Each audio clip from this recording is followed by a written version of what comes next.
I don't allow myself to be too optimistic.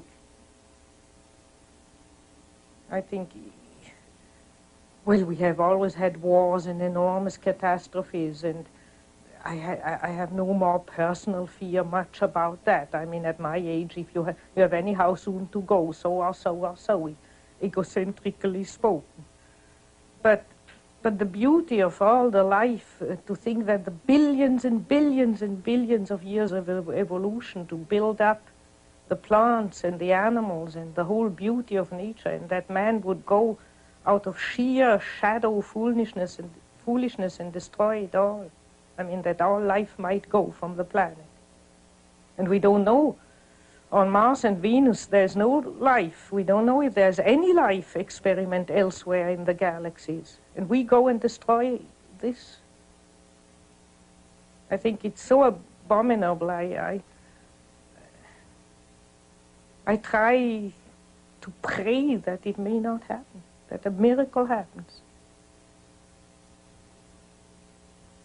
Do you find that young people that you see now are aware of that it's in their consciousness? Yes, it's partly in partly in their consciousness, and I think in a very dangerous way, namely in a way of giving up and running away into a fantasy world.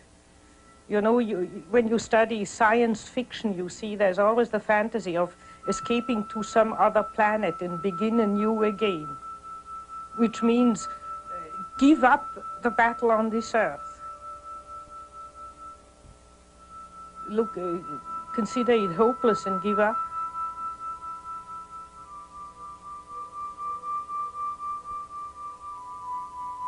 I think one shouldn't give up.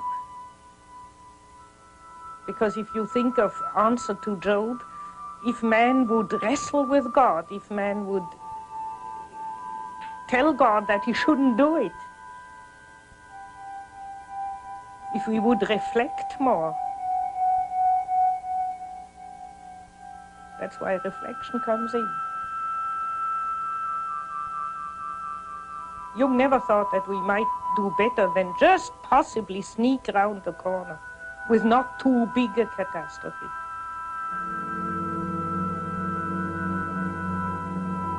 When I saw him last, he had also a vision while I was with him, but there he said, I see enormous stretches devastated, enormous stretches of the earth.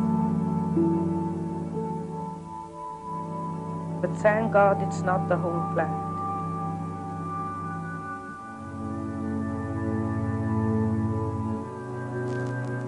I think that if not more people try to reflect and take back their projections and take the opposites within themselves, there will be a total destruction.